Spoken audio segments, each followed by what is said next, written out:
I had the ring box in my desk drawer for 11 days. 11 days of walking past it every morning, touching the corner of it before I left for work, running through the speech I'd written in my phone's notes app since October. I had the whole thing mapped out. Rooftop restaurant in Midtown. Valentine's Day. String lights. Champagne already pre-ordered. She had no idea. What she didn't know was that I was about to find out something that would make sure that box never got opened. The woman I was going to propose to had been with an entire college football program. Not before me. During me. While I was building our future. She was maintaining an entirely separate life. And 7 different men in a group chat could confirm it with timestamps. My name is Darius Cole. I'm 27 years old. I'm a software developer based in Atlanta. And what I'm about to walk you through is the 11 days that saved me from the worst decision of my life. Jade and I met at a rooftop bar in Midtown during the summer of 2021. She was with a girlfriend. I was with my boys from work. She had this laugh, completely unself-conscious, loud, the kind that cuts through a crowded room and makes you look up before you even decide to. I heard it from across the deck. We talked until last call. Exchanged numbers on the sidewalk outside at 2 a.m. I was locked in from the start. I'll say that plainly. We dated for 3 months before we made it official. By our 1-year anniversary, I was already thinking long-term. She met my mother at Thanksgiving 2022. She met my younger sister, Simone, that same trip. My mother said she liked her. Simone said she liked her. That's 2 of the hardest women to impress I've ever known in my life. Jade passed without breaking a sweat. For 2.5 years, Jade was a plan. Every financial decision I made, she was factored in. The apartment upgrade we were looking at together, a spot in Vine City, nicer neighborhood, co-signing in April. The savings account I've been stacking quietly since the spring. 8 months of not touching my discretionary budget. $12,000, sitting in a separate account, earmarked for one purchase. I found the ring in an estate jeweler in Buckhead. 1.4 carat, oval cut, platinum band. Clean, no excess. Her exact style. I'd studied her Pinterest board for 3 months to make sure I was right. The jeweler let me take it with a deposit. 45 days to decide. 11 of those days passed before everything fell apart. The 3rd Saturday of January, I went to my friend Kendall's birthday kickback. Nothing elaborate. Maybe 30 people in his apartment out in East Point. Music, good food. People I half recognized from other gatherings over the years. Jade was in Charlotte that weekend visiting her mother. So I went alone. Around midnight, I ended up out on the balcony with a small group. One of the guys out there was named Terrell. Big man. 6'3", easy. He'd played football at Westbrook University a few years back. I knew that from passing conversations at previous events. We'd never really talked one-on-one. He was several drinks in. The conversation moved the way it does late at night, casually, skipping from topic to topic. Someone in the group mentioned Jade's name in passing, just saying they thought they'd seen her somewhere recently. Terrell's reaction was small. A half smile, a glance down at his cup, then a quiet, "Yeah, I know her." That was it. 2 words. Nothing he said, just the way he said it. The way his expression shifted. Not surprise, not confusion, just recognition. Familiar. Like a man who has an association with a name that he knows better than to explain in present company. I clocked it, stored it, told myself I was looking for something that wasn't there. I went home at 1 a.m., texted Jade goodnight, and lay in the dark staring at the ceiling until my alarm went off. 9 days later, I was at my desk eating lunch when my coworker Marcus rolled his chair over. Marcus Okafor. He went to Westbrook University, graduated 2019. Good guy. We become friendly over the past year. The kind of coworker you grab coffee with, talk about the game, make plans you halfway intend to keep. We were talking normally. He asked about the weekend. I mentioned Jade and I had been apartment hunting, that we were about to co-sign a lease in Vine City. He got quiet. Not an awkward quiet. Careful quiet. The kind of person goes when they've just been handed information they weren't expecting, and they need a second to decide what to do with it. Marcus. Y'all signing a lease together? Me. Yeah, April. Why? He looked at his monitor, then back at me. Marcus, you've been with her a while, right? Like this is serious. I told him yes. Told him I was actually planning to propose. He nodded slowly, and something in his face changed. Not pity, not judgment. Something closer to a man who is trying to decide if it's his place to say what he's thinking. He looked at me a beat too long. Then he said, "I'm happy for you, man," and rolled back to his desk. That was the whole exchange. But my chest was tight for the rest of the afternoon. My lunch sat untouched. I spent the next hour staring at code I wasn't reading. Because sometimes it's not what someone says. It's the gap between what they were about to say and what they chose to say instead. That gap was loud. That night I couldn't sleep.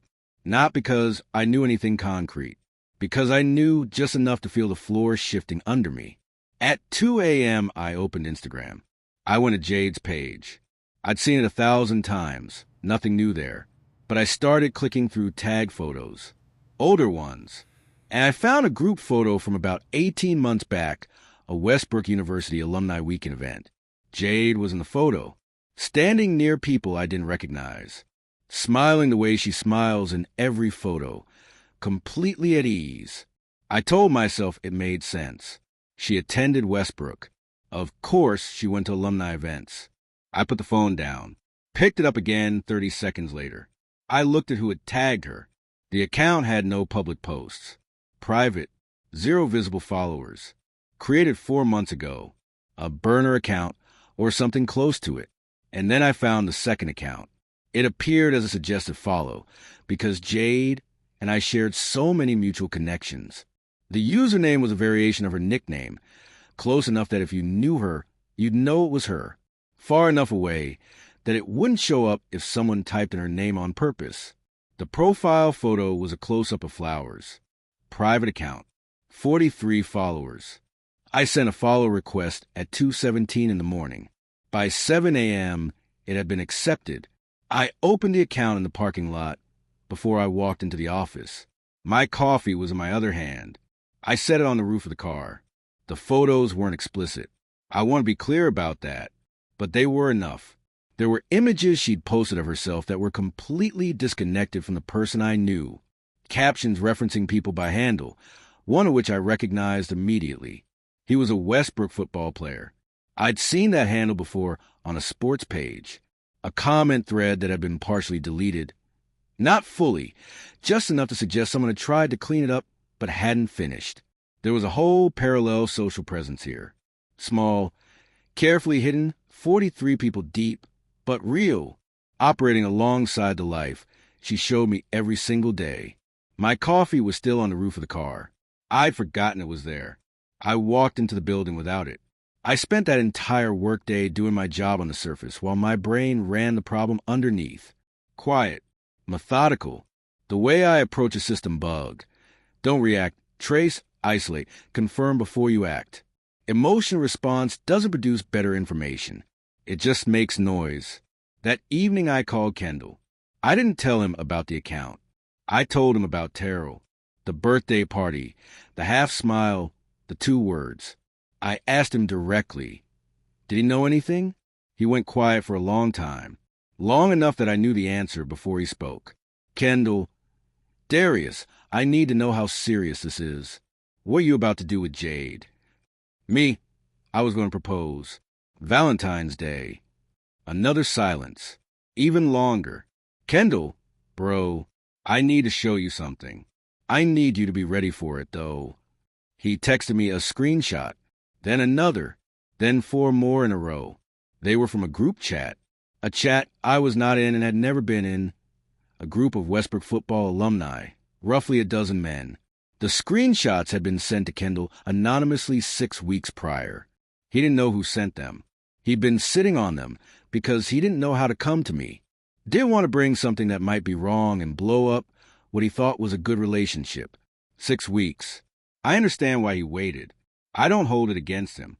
But 6 weeks is a long time to carry something that heavy when the person it involves is your friend. Jade's name was in those messages. Not mentioned in passing. Used casually, repeatedly, The way you reference someone who is common knowledge inside a shared circle. Discuss with familiarity that made my stomach drop one slow inch at a time. 7 different usernames had something to contribute to the conversation. And the timestamps on those messages were not from before we started dating. 4 months ago. 6 months ago. One from 8 months back. 8 months ago. I had already picked out the ring style. I just hadn't bought it yet. Let me make sure you understand the full weight of that. 7 men. 1 group chat.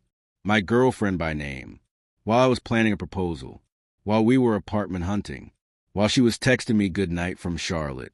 I set my phone face down on the kitchen table. I sat in the quiet for a long time. My hands were completely still. That surprised me. I'd expected shaking. Instead, there was just cold. A flat, clarifying cold. Like a hard reboot. All the noise dropped out, and what was left was just the facts, arranged in a line. 7 men. Her name. Timestamps during our relationship. A private account. A co-worker who couldn't finish a sentence. A man at a party who smiled into his cup. That is not a coincidence. That is a pattern. And I was the only person in my own life who hadn't seen it. I did not call Jade that night. I did not text her. I went to sleep at midnight, which I recognize now was a function of shock more than calm, and I woke up at 5:30 a.m. with my mind already moving. The first call I made was to the estate jeweler in Buckhead. 7:30 in the morning, before they opened. I left a voicemail asking about their return policy. They called back at 9, 45 days from purchase, full refund, no questions. I had 31 days remaining. I wrote that down. The second call was to my cousin Yvette. She's a paralegal in Gwinnett County. I told her I was reconsidering a co-signing situation, that I might be walking away from a joint lease application, and I needed to understand what that meant before any paperwork was filed. She broke it down. Once you are on a lease together, separating from that agreement is legally messy and expensive. She said if there was any doubt at all, do not sign. The application hadn't been submitted yet. I called the leasing office that afternoon and pushed our timeline back by 60 days, telling them I had a work conflict that needed to resolve first. The finances were protected. The legal exposure was neutralized. Now I needed the full picture, because there is a meaningful difference between a woman who had a past before you met her and a woman who maintained that behavior throughout your relationship. Those are not the same situation. They do not produce the same conversation. And I needed to know which one I was actually in before I decided how to move. The screenshots answered that question, but I needed to understand the scope. I called Marcus Okafor, not at work. I texted him that evening and asked if I could call. He said yes. I called him. He told me everything. Carefully. The way a man tells something difficult when he respects the person he's telling it to. No drama, no embellishment, just facts. He told me that Jade had a well-known reputation within the Westbrook football network, that it predated our relationship significantly, and that from conversations within his own circle, it had not stopped when we started dating. He said he'd been conflicted from the moment he put together who I was dating and what he knew. At first, because he didn't know me well enough to say something, and later because he knew me well enough that saying something felt like detonating a bomb in my life. He said, I kept hoping it would just fall apart on its own, and I wouldn't have to be the one. I told him I understood, and then I told him the ring was going back. He exhaled slowly. He said, good. I spent the next 3 days doing something I found deeply uncomfortable but necessary. I went back through 2.5 years of things I had explained away. The nights out with her girlfriends that she was vague about. The frequency of her trips to Charlotte to see her mother for 5 times a year, always a full weekend, always without much detail on the return. The phone that was always face down. The evening I showed up at her apartment with food to surprise her, and she met me at the door before I could knock, which at the time I read as her just being responsive to my text. I was not reading it correctly. I was not building paranoia. I was re-examining evidence I had already collected and choosing, for the first time, to let myself see it clearly instead of filing it under, I'm overthinking this. The picture that assembled itself was not complicated. It was just a picture I had not wanted to look at directly. By the end of day 3, I had a return appointment at the jeweler for Tuesday. I had postponed the lease application. I had a documented timeline of the screenshots with dates. And I had decided that the conversation with Jade would happen on Sunday. I asked her to come over Sunday evening, told her I wanted to cook dinner and talk through the apartment situation, that there were a few things I want to go over before we submitted the application. Normal, low pressure. She had no reason to be suspicious. She showed up at 6:30 in the outfit she knew I liked, brought a bottle of wine. She was smiling when I opened the door, relaxed, comfortable. This was just a Sunday. I had the screenshots printed, 6 pages, organized chronologically, in a folder on the kitchen counter. She sat at the table. I put a glass of water in front of her and sat across from her. I didn't offer the wine. She noticed. Her eyes moved to the bottle on the counter, then back to me. Jade, you okay? You seem off. Me, I need to ask you something, and I need you to be straight with me. She nodded, kept her face neutral. Me, did you sleep with anyone from the Westbrook football program while we've been together? The room was very quiet. Her jaw didn't drop. She didn't go wide-eyed or reach for my hand. What happened was smaller than that. A micro shift in her expression, a slight tightening around the eyes. The face of someone who has been asked the exact question they prepared themselves to never be asked. Jade, what? Where is this even coming from? I opened the folder and put the first page on the table. She looked at it, looked at me. Jade, someone's lying to you. You don't even know where that came from. I put the second page on the table, then the third. I was completely quiet. No raised voice, no shaking hands. One page at a time, in order. She stopped talking by the 5th page. Jade, Darius. Me. 7 different usernames. Your name, used like everyone in that chat already knows you, which means this wasn't a one-time conversation. And the dates. Look at the dates on those messages. Her eyes moved to the table. She didn't pick the pages up. She didn't lean in to read more carefully. She already knew what they said. That told me what I needed to know about whether the content was accurate. Jade, it's not what you think. Me, what do I think? She didn't answer that. Her hands were folded in her lap. Her jaw was tight. Jade, people talk. It doesn't mean everything they say is true. Me, is any of it true? The silence that followed was the longest one of the night, the kind that has weight to it. Something shifted in her posture, something that looked like resignation. Jade, some of those guys, I knew them before you, before we were together. That's it. Me, the timestamps say otherwise. She didn't argue that. She looked toward the window. It was raining. I let the silence sit for a moment. Then I said, Me, I was going to propose to you on Valentine's Day. I had a ring, a rooftop restaurant, the whole thing. I'd been planning it since October. I watched her face change. It was the only moment that night where I saw something genuinely crack through. Not guilt, exactly. Something closer to the sudden understanding that what she was losing was bigger than she had calculated. That the stakes she'd been playing against were higher than she knew. Jade, Darius, we can work through this. Please. Me, I'm not angry with you. I want you to understand that. I was for about an hour 3 days ago. But I'm not anymore. I paused. I'm done. That's a different thing than angry. She started to say something. I held up one hand, not aggressive, just clear. She stopped. Me, the lease application hasn't been filed. It won't be filed. The ring goes back Tuesday. And I would like you to go home now.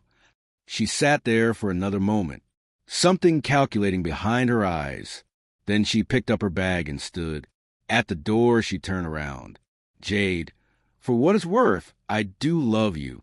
I held the door open. Me, then you should have acted like it. She left. The door closed. The apartment went quiet.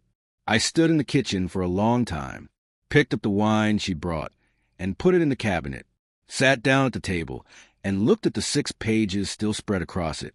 I felt tired. Not broken. Just tired. In the specific way you feel when you've been carrying something heavy for several days and you finally set it down. I called my sister Simone Monday morning. Simone goes quiet when she's furious. Not loud quiet, still quiet, the kind that makes you nervous. I explained the whole situation, the party, the screenshots, the private account, the conversation on Sunday. She didn't interrupt once. When I finished, she said, "I'm coming over this weekend." And that was it. She showed up Friday night with food and stayed until Tuesday. We talked for 4 days about things that had nothing to do with Jade. It was the best thing that could have happened. Kendall checked in every day. Short messages. Just making sure I was functional. Marcus Okafor texted twice. Nothing heavy. Just quiet check-ins from someone who felt responsible for the ripple effect of information he'd shared. I appreciated it more than I told him at the time. Jade texted me twice in the first 48 hours. The first message said she wanted to talk. The second said she was sorry. I read both. I didn't respond to either. Not out of cruelty, because there was nothing either of us could say that would change the math. The conversation on Sunday was the conversation. There was nothing left to add. The ring went back to the jeweler on Tuesday, as scheduled. Full refund. $12,000 back in my account by Thursday morning. I stared at that deposit confirmation on my phone for a full minute. $12,000. 8 months of restraint. For a future that was being funded on one end and systematically undermined on the other. The apartment in Vine City was offered to another applicant the following week. I found a 1-bedroom in Edgewood 6 weeks later. Smaller than what Jade and I had been looking at. Completely mine. That felt like something. Then, around week 3, the narrative started. I heard it through mutual friends. Jade had been telling her version. That I had trust issues. That I'd ended a good relationship because of rumors spread by a co-worker who was jealous.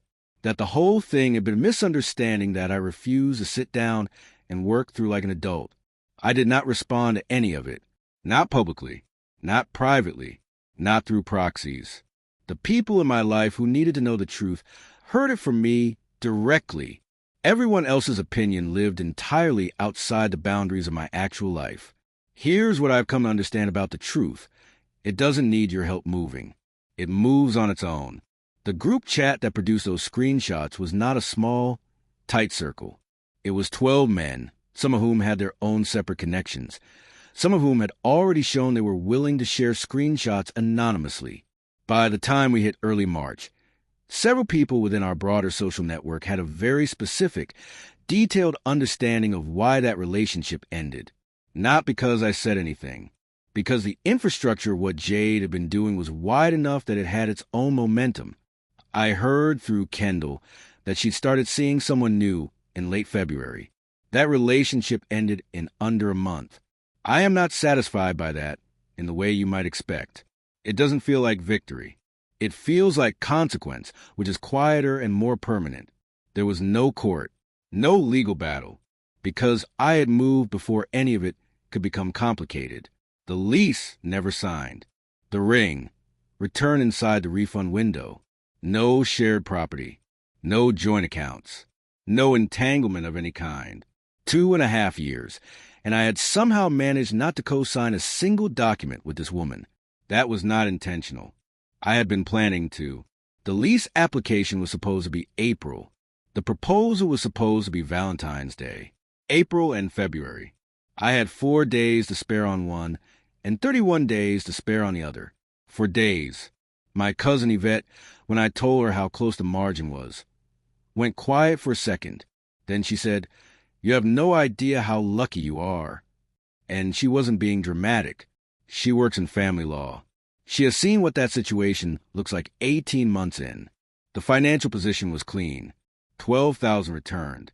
Savings untouched. No shared accounts. No shared property.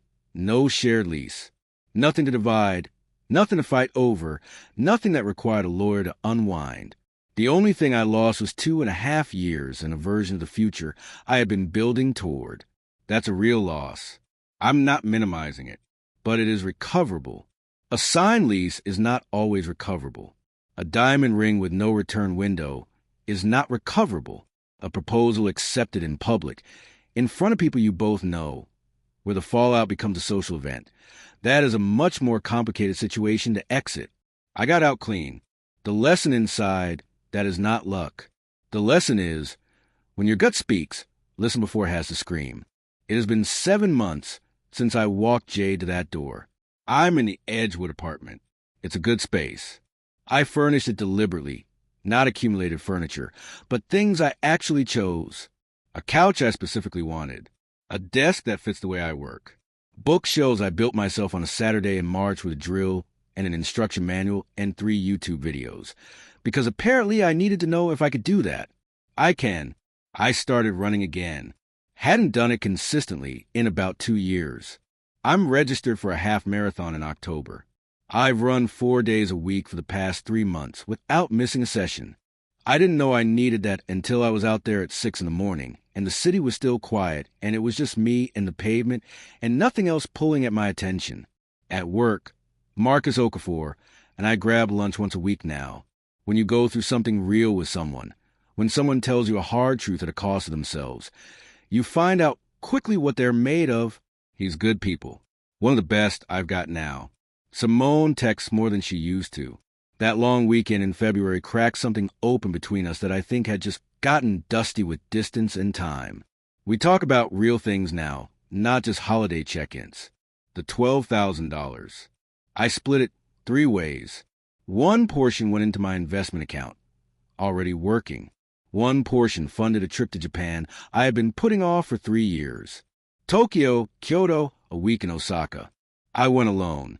It was the best 11 days I've had in recent memory. And the remainder is sitting in an account I've labeled, privately and specifically, next time, slower. That label is the whole lesson. Because here's what I keep coming back to. I am not a careless man. I research. I document. I think before I act.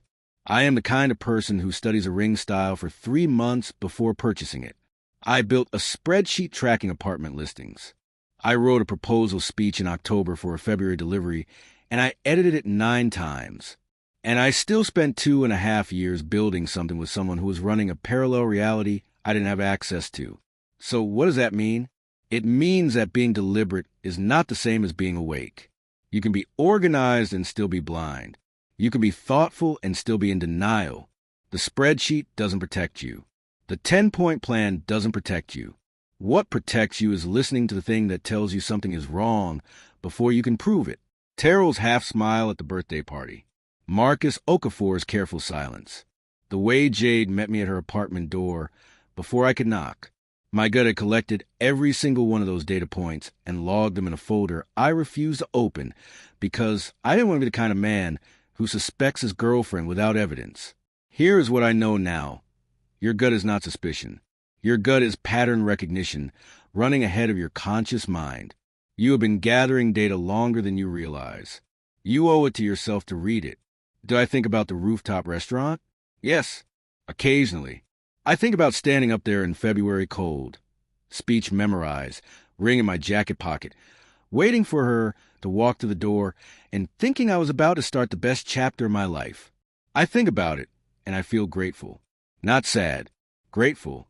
Because a version of me who is 7 months out, running 4 days a week, in an apartment he chose alone, with $12,000 back in his account and a passport full of stamps, that man is in a better position than the man who would have been standing on that rooftop. I didn't get the future I planned. I got a better one. As for Jade, I don't have a detailed update. I hear things through mutual connections occasionally. Not enough to fill a page, and not something I spend time processing. She made her choices consistently and deliberately across a long period of time. Whatever is on the other side of those choices is hers to live in. I wish her no particular harm. I also feel no particular pull in her direction. That absence, that neutrality where there used to be something, is actually one of the clearest signs that I'm exactly where I should be. Here is what I want to leave you with. Because someone watching this is in the middle of something similar. They're standing at the edge of a decision. A lease, a proposal, a commitment. And something in them is quiet and uncomfortable, and they don't know if it's intuition or paranoia. Here's the difference. Paranoia doesn't have evidence. It just has fear. What I had was evidence I was choosing not to read, because reading it was going to cost me something. Read it. Whatever it costs, read it. Because the alternative, 4 days later, a signed lease. 6 weeks later, a rooftop in February. And then the kind of exit that doesn't happen quietly in a kitchen over a folder of screenshots. The kind that happens in a courtroom, or on social media, or in a room full of people who are watching you absorb information that was apparently common knowledge to everyone except you. I got out before any of that happened. My name is Darius Cole, 27 years old, software developer, half-marathon training, recently back from Japan, living alone in a one-bedroom I chose for myself in a city I love. I did not get what I planned for. I got better, and I'm just getting started.